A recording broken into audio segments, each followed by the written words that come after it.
My name is Andrew Eriks. I lived, once, in a city called New York. My mother is Terry Eriks. She's in the phone book. If you know the city and you read this, find her. Don't show her this, but tell her I love her, and that I'm trying to come home. Please.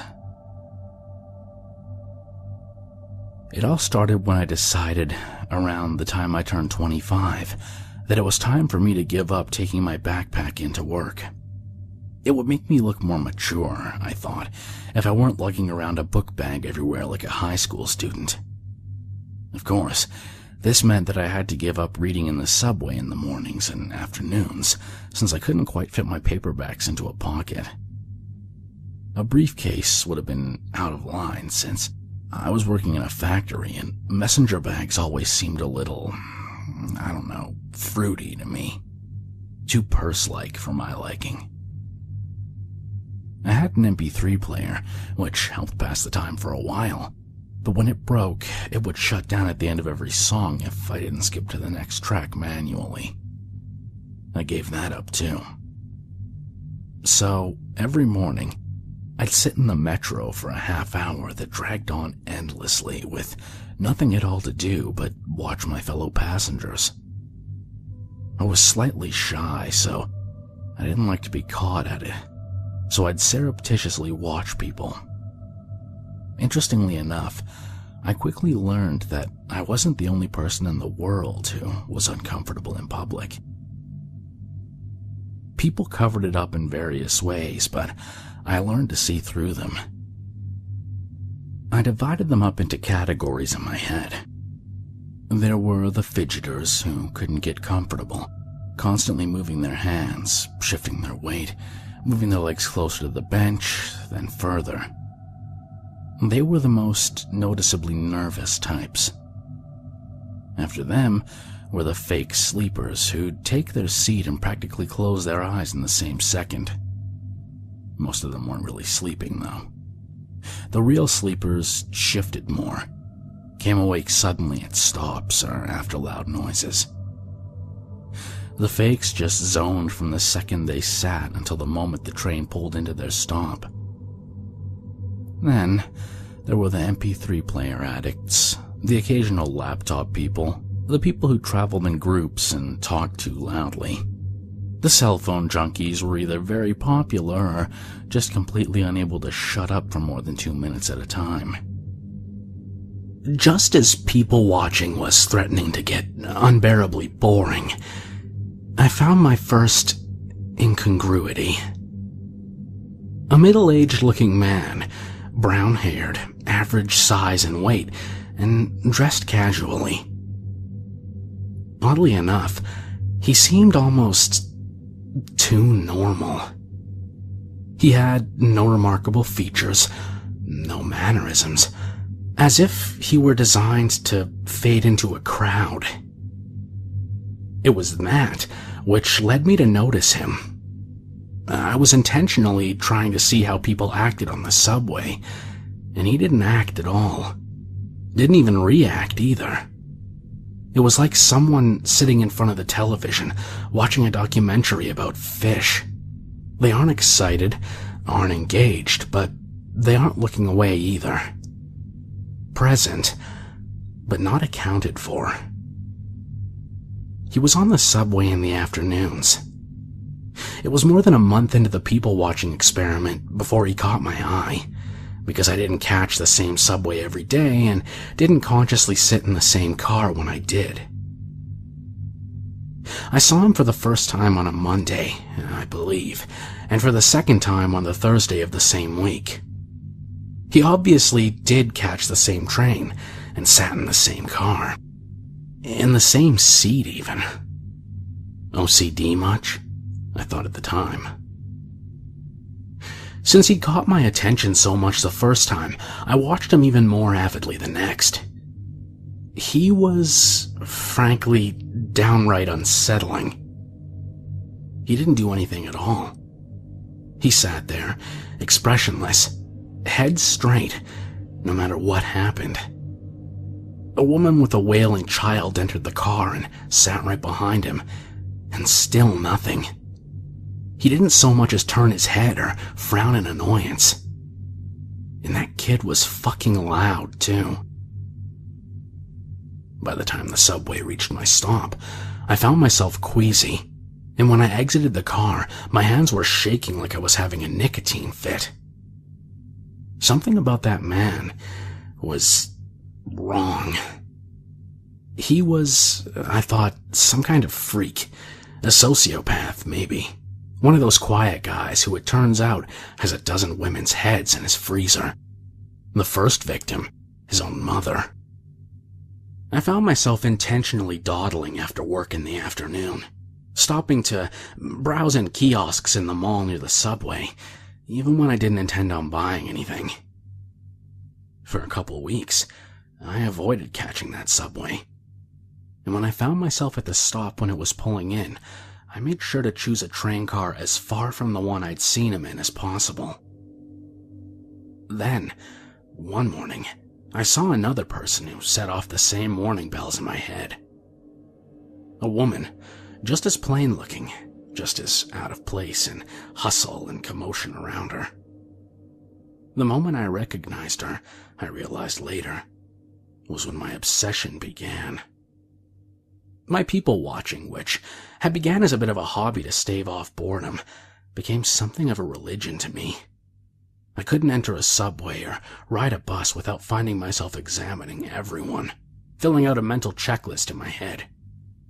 Plain clothes of solid colors, no brands, check. No expressions, no casual glances out the window or towards other passengers, check. No bags, purses, or accessories, check. Check, check, check. We've got another. I started calling them the strangers. I didn't see them every day, even when I started taking the metro more than I needed to. Even when I found myself riding buses out of my way in the evenings. But they were there, often enough. Seeing one would set my teeth on edge, make my palms sweaty and my throat feel dry. If you've ever given a speech, you might recognize the feeling. Even though they didn't pay me the slightest bit of attention, I felt like I was on display for them. I could see them, plain as day. How could they miss me? They didn't, though. Not in any way that I could tell. And when, eventually, my curiosity overpowered my fear, I decided to follow one. I chose the one I'd found first, the man in the afternoon subway who always kept the same seat. I got on and took a seat behind him. We rode to the end of the line, and he rose and walked out before I did. Keeping a distance between us, I tailed him, but he didn't go far. He took a seat on a nearby bench, as expressionless as always, and I turned a corner and waited, trying to look nonchalant. After a few minutes, the next metro arrived, and I watched him enter and saw him take the same seat. I couldn't find the nerve to follow him again. He hadn't gone anywhere. He just rode the metro to the end of the line, and then what? Rode it back? What possible reason would anyone have for that? It nagged at me, long after I'd rode a later train home and tried to get some rest. I couldn't leave it alone. Not until I could make some sense of it. I found myself more than confused. I was downright angry now. Why was this uncanny bastard, this almost inhuman person, riding subway trains back and forth, going nowhere? The mind, I once read, recoils from certain things, because the very sight of them is an affront. Spiders set it off in a lot of people, particularly great big ones. They just look wrong to us. alien. That was the effect the strangers were beginning to have on me. They offended my senses. I followed him again the next day, and again the day after that. Every day, for at least a week, the two of us made our silent trips together, though only I knew it. By the end of the week, I was following him for hours, until the last train that stopped at near my apartment block that night. We rode from one end of the city to the other, and then back again. I wasn't people watching any longer. I was person watching. Stranger watching. I didn't have eyes for anyone else, though peripherally I noticed more than a few confused glances sent my way. Other than that, we two might have been the only people on the planet for all I cared. I lost my job the next week.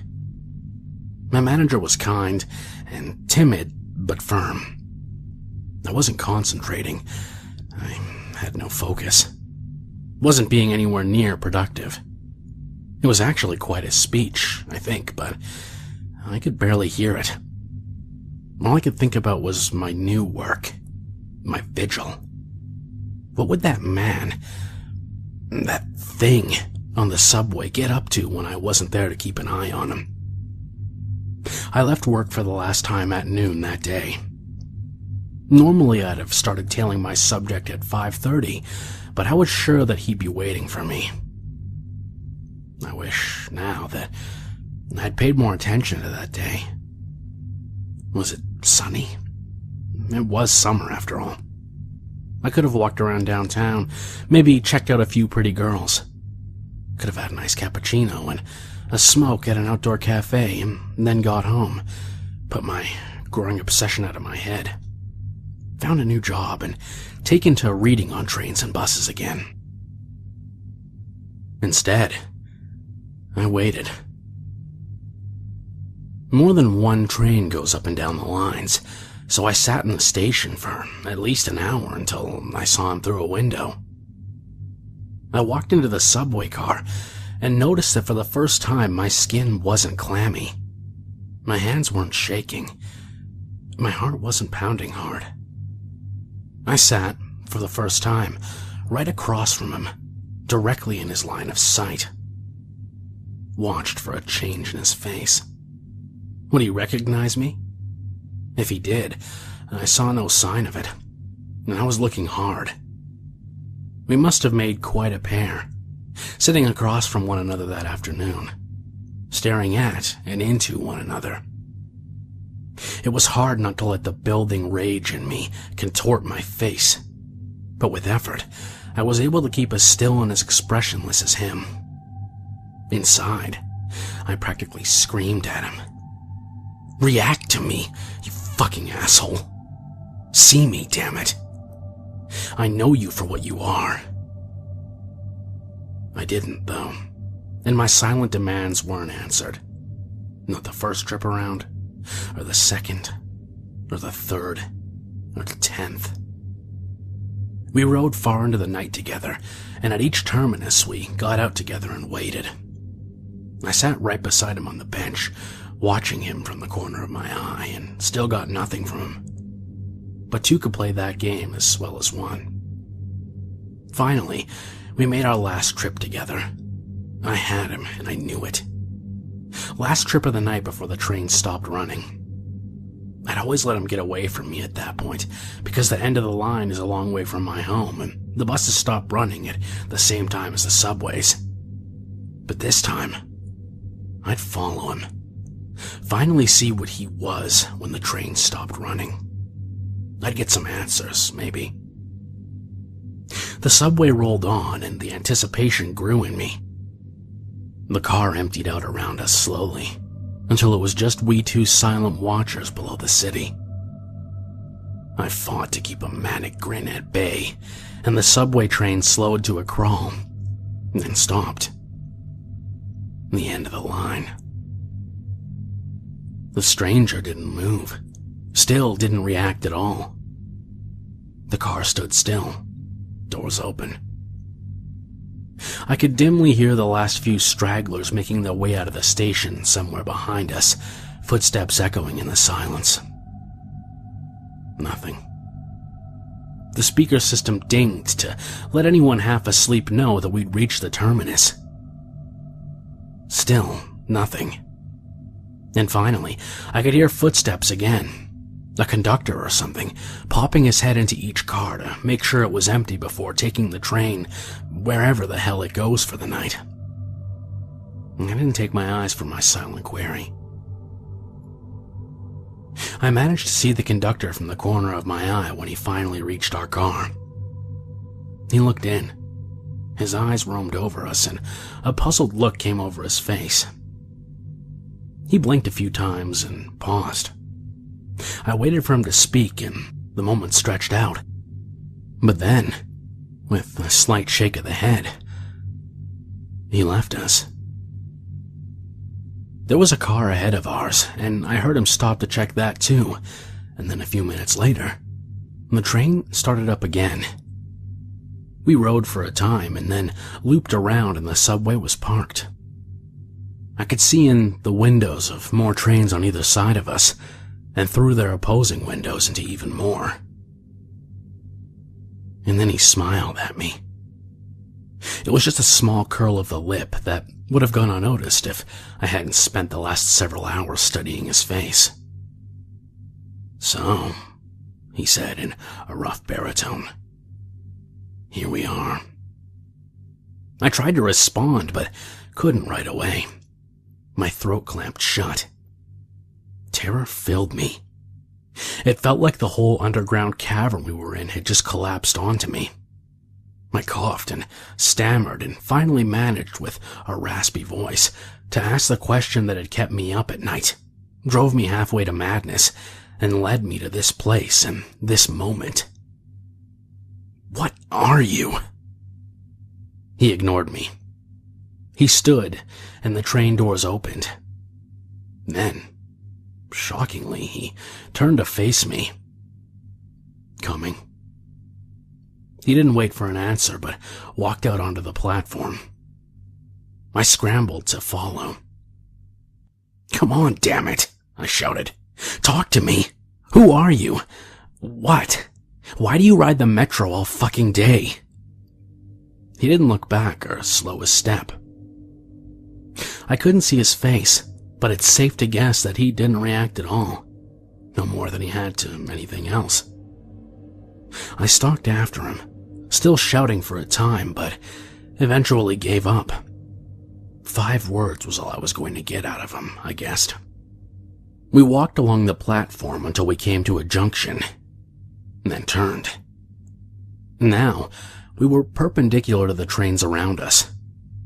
The path ahead was lit from above, but I couldn't see where it ended. The trains on either side of us went on forever, as far as I could tell. Far too many trains to service one city, I realized.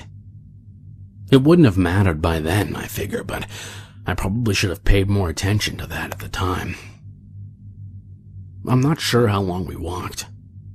I had a watch once, but it broke. I took out my cell phone at one point, but got no reception down there, and all it would show me was no signal. The stranger would stop every now and then and look at a subway car for a minute or two, but then pass on. It took me a while to figure out why, but eventually I saw that they weren't all the same. Long lines of them would be similar, and then we'd come to a different model. It'd be a little larger or smaller or have a slightly different shape. The cockpits, or whatever you call the front part where the conductor sits, were superficially different as well. I didn't, and I don't know exactly what he was looking for, but eventually he must have found it, because we turned again, and the subway doors opened when my impromptu guide stopped in front of them. We entered and took our seats. "Are you willing to speak now?" I asked him. No answer.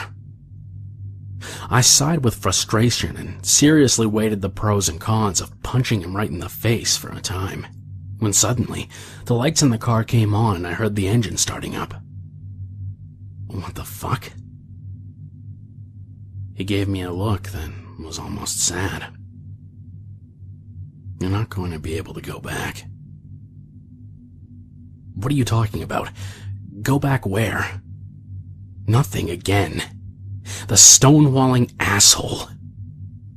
The train lurched into motion, pushing off in the opposite direction than the one we came from, I think.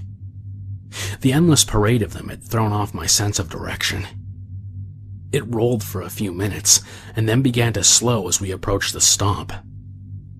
His vacant gaze grew sharper, and for the first time, I got the sense that he was actually staring at me, rather than just looking in the direction I happened to be in. Be still. Be silent. Don't catch their attention. The train stopped. The doors opened. And they began to flood in. I don't know what I noticed first. The weird clothes.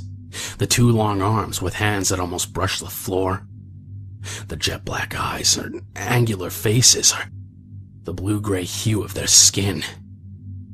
My eyes took in all those stimuli, but for a long second my brain refused to process it, and when it finally did, I was barely able to bite down on the shriek that tried to tear its way from my throat. I thought my heart was going to explode.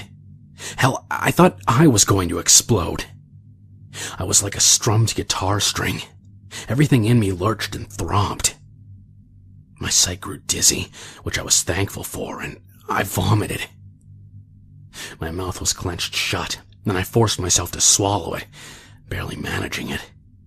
My instincts were screaming his words at me. Be still. Be silent. Don't catch their attention. That day is a blur. We rode the subway car up and down the line, still and expressionless, for hours. Days, perhaps. It seemed much longer than the line I knew, the line I'd followed the stranger along. The hideous things around us seemed to pay us no undue attention, though we must have stood out fiercely.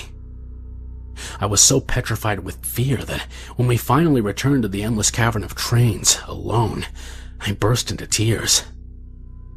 I collapsed onto the floor and just sobbed for a long time, the stranger watching impassively. When I gained control of myself, I looked at him imploringly. "Take me home," I croaked out. "Please." "I can't," he told me. "Don't know which one of these would lead you back, if any of them do." He stood and walked out onto the platform. I rose wearily and followed him. He spun around, sharply. "I think you followed me enough." The rage I'd felt for him before, that the panic had temporarily buried, rose up in me. "What?" I screamed, rushing forward. I grabbed him by the shoulders and with a burst of insane strength I didn't even know was in me, slammed him up against the side of a metro car. "You fucking son of a bitch! What the fuck did you do to me?" I slammed him again and again. "Take me back." He bore it all passively, and soon the flare of anger in me guttered out, leaving me hollow. "Please," I begged. "Please take me home." "That's not how it works," he said. "If we stay together, it's more likely that we'll be noticed. Go your own way. Be still and be subtle, and they'll think that you're one of theirs." "How could you do this to me? Why?" He gave me another, almost sad look. "I had to. You will too. You get stuck sometimes." He brushed my hands off his shoulders and turned to walk away.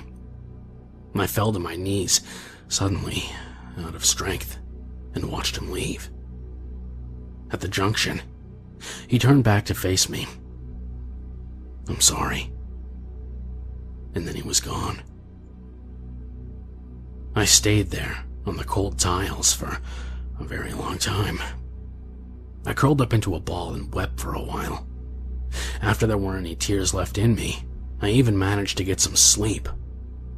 When I awoke, the subway train I'd come in was gone, off carrying more blue-gray abominations to wherever blue-gray abominations go. I couldn't handle going back there, anyways. I tried to find my way back to where I'd started, to find a subway that I recognized, but I wasn't even sure which direction I should have been going in anymore. I walked for an hour, then another. Finally, I found one that might have looked familiar, or I was desperate enough to imagine it did. When I stepped up to the door, it opened for me and I took a seat. It started up, and in spite of being a lifelong agnostic, I prayed my heart out. The train slowed to a stop. The doors opened, and for a second I thought I was saved. People, human beings. I'd be the most devout man in the world. Then, I noticed the eyes. Specifically, the third larger eye in the center of their foreheads. Well, fuck you then, God, I thought. They were easier to take than the last bunch, though, and I was thankful for that. The third eye blinked independently of the other two, though, and that was nauseating. And when one of them smiled or laughed or spoke with another, I couldn't help but notice that their teeth were sharp and misshapen and yellow-green with filth. But if I was careful and selectively blind, I could pretend for a stretch that I was home. Until one of them entered with a sandwich in hand, and I realized with a start that I was starving and hadn't eaten or drank in what must have been days. The next terminus I came to, I decided to try and find something to eat or drink. I don't know why I waited, but it seemed important to ride to the end of the line. I got there and could barely bring myself to leave. I'd never seen the stranger leave the underground.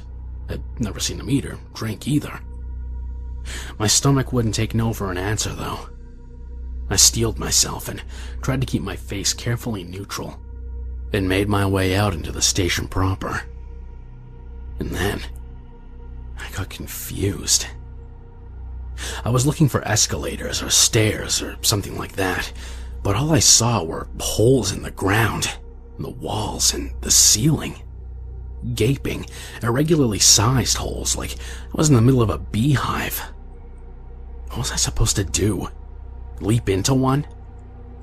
It didn't make any sense to me, not until someone came through one. He floated up through the floor, and then floated by me. He frowned for a second, or at least I think it was probably a frown, but apparently whatever kept them from recognizing me as an alien in the subway extended at least this far. It did not, unfortunately, allow me to levitate, which seemed to be the only way out of the subway station beehive thing. Swearing, I made my way back down to the tunnel. I was angry, lost, starving, and I'd been abandoned to a fate that, if it wasn't worse than hell, was at least twice as stupid and 3 times as nonsensical. I wasn't in the best frame of mind, which I feel excuses the mistake. Normally, I take corners with a wide berth because everyone knows that if you just dart around a corner sharply in a public place, chances are decent that you're going to walk right into someone. As I did. I slammed into someone, a woman, and fell to the ground. Without thinking, I reacted like any New Yorker would. Badly. Jesus, fuck you, stupid bitch. Watch where you're going. I realized my mistake even before she did. Her eyes grew quizzical and confused, and when she really noticed me, they bulged with horror. She leapt, or rather, floated quickly, back from me and let out something scream-like. A little more yowly than I was used to, but I got the point. Further down the tunnel, I saw alien, 3-eyed heads turning towards us. I thought, suddenly, about all those sharp, filthy teeth, And just like that, I was running. The subway train wasn't there, but there was a walkway along the tunnel, for the repairmen, I assume. That's who'd used it where I'm from, anyway. I took it at full speed, and just kept running until each breath felt like getting stabbed. I stopped, panting, and looked back. The tunnel had curved, so I couldn't see the light any longer, but nobody appeared to be following me. Going back, though, was not an option. I continued forward in the dark for a long time. Eventually, I came to a small opening in the wall and stopped there for a rest. Hunger, despair, and a full-speed terrified run had all left me absolutely drained. I probably would have wept again, which seemed to be all I was capable of lately, but it just seemed like too much work. I sat against the wall, legs splayed out, and imagined I was beating that bastard stranger to death with a hammer. It was a relieving image. A rat was shuffling around nearby in the dark. Every so often, I would kick out a foot to scare it away, but after a time, I didn't even bother with that. Rabies or any other disease it might be carrying would be a blessing compared to endless traveling through the subways of strange worlds, lost, destitute, and alone. When it crept near me again, I didn't shoo it off. Even when it reached and pressed against my leg, I couldn't bring myself to care. Not until a train passed by, and the lights of its cars lit up the culvert I was in, and the thing that I had thought was a rat. It was rat-like, yes, but not as much as it was spider-like. If someone had bred the two of them together, the resulting abomination might have been almost as horrible as the thing nuzzling my leg. I shrieked, flung myself up from the floor and booted it like a soccer player would, right into the opposite wall. Its back made a sickening crunch, and I watched it twitch out its last before the final car passed and the darkness returned. And in the darkness, a terrible thought came to me. I wondered if it was edible. I didn't want to, and I gagged just imagining it, but I was hungry, and there was no guarantee that I'd be able to find food in this place. Never again. Rat spider was my only option. I held off as long as I could, but in the end, survival trumped squeamishness. I had my lighter, but nothing to light on fire. I picked meat off its carcass and cooked it a little by holding it over the flame, but it didn't help much. Nothing could have. Its meat was foul, more foul than anything you can imagine. I've been that desperate for food since, and eaten many other questionable things, but nothing has ever been as bad as the rat spider was. In retrospect, that's when I became a stranger. Before, I'd struggled to reach that expressionless state the other had maintained. What I'd taken for calm was numbness. A sharp rock thrown in a river will, over time, have its edges rounded off by the water beating over it. And what I'd gone through had done the same. Tearing up and eating a monster in the dark, below an alien world, the last of my edges smoothed. By the time I left the darkness and came back into the tunnel, I was as expressionless as empty as the one who'd led me here had ever been. That was not the worst of it, though. The worst came later, the first time I got stuck. The stranger had mentioned it, but in the state I'd been in, I had hardly noticed. One night, at the end of the line, I was asked to leave the train. The world was one of the closer to normal ones. The people were almost human as I recognized it. They were orange, sure, and hunchbacked, but other than that, they were practically normal. After the last world, where the people had been hideously overweight, six-breasted hermaphrodites with no noses, the orange guys were pretty much beautiful to me. I thought, at first, that the conductor was talking to someone else, but I was the only one in the car. And moreover, I understood him. The oranges certainly hadn't been speaking English all day, but nonetheless, I could understand what he was saying. When I stood, I began to realize why. I couldn't stand up straight. I was hunchbacked, and as I saw my reflection against the window as I exited, orange. I pieced together the rest from there. Stuck meant that I was trapped in this world for some reason, and stuck looking like them as well. Which would be handy if I wanted to take the opportunity to leave the subway station, which is possible at most times, but requires a lot of care and is quite overwhelming. Alien worlds are a little revolting, I've found. You try to compare them to your own, but the differences are so vast that it just makes you sick. I left that subway, anyways, because it was clear I wasn't returning to the central hub, what I'd taken to calling the infinite line of subway trains that night, or any other night, I soon found out. Whatever had let me go unnoticed wasn't working any longer. I considered, briefly, staying. But this place wasn't home, and could never be. Even if they looked like me, their culture was bound to be different. That was a lesson I'd learned before. Even worlds where the people are absolutely indistinguishable from me are fraught with danger. I was once on a world where the people looked just like me. Well, actually, they looked Brazilian, but that was more than close enough, and learned the hard way that the gesture that to me means hello meant something gravely insulting. Insulting enough that I'd been beaten half to death while a crowd looked on with approval. Besides, even if that place had a culture I could fake, I didn't want to stay. I wanted one of two things: to find my way home, or to find this stranger who'd set me on this path and beat the shit out of him. Nothing else would do. So I wanted to move on. I wasn't sure, though, if I could do to some poor sucker what had been done to me. Could I really force someone else to wander the eternal underground like me? It turned out I didn't have to. After a few months, one of them did notice me. Yes, and began to follow me for weeks. I very carefully made it seem like I hadn't seen him, just like the stranger had.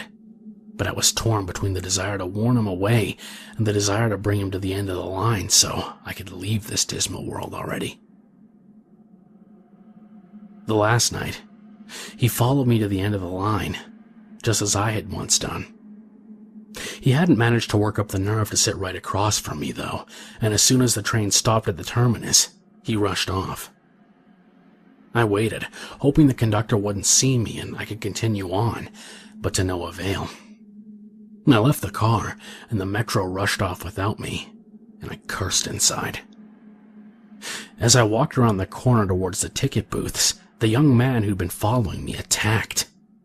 He had a wicked curved knife, and should have caught me by surprise, but I'd been traveling through hostile alien worlds for several years. My reflexes were sharp. We struggled viciously before I managed to wrestle the knife from him. I don't know how it got in his neck. I don't think I wanted to kill him. I hadn't even been that angry, remembering my own rage building from so long before. Afterwards, as he lay there, bled out, I got pissed. I kicked him repeatedly, shouting, "You dick! You were supposed to follow me!" I fled the scene of the crime, but not for long. I was there bright and early the next day to catch the first subway of the morning, and that night, when I rode it to the end of the line, I was invisible to the conductor again. I guess you can either kill them or bring them with you if you want to return to the central hub. I was invisible again, but I was also orange and hunchbacked still. I stayed that way until the next time I became stuck. The next time I killed. That one went much faster. I didn't wait for her to follow me. Once I was recognized as a stranger, I recognized her as the next one, and I made my choice. I won't bring anyone else into this. It makes me wonder, though, about the stranger who inducted me. I wonder what he originally looked like, and whether he knew he could have killed me. I wonder, too, about the others I saw back home, and the rare few I come across since I left. Do they kill them or take them? And whichever ones they choose, do they consider it a mercy? I can't bring myself to talk to them, to ask. We're damned either way, and the damned should suffer in solitude. I've killed 15 of them now, and I've gotten very good at it.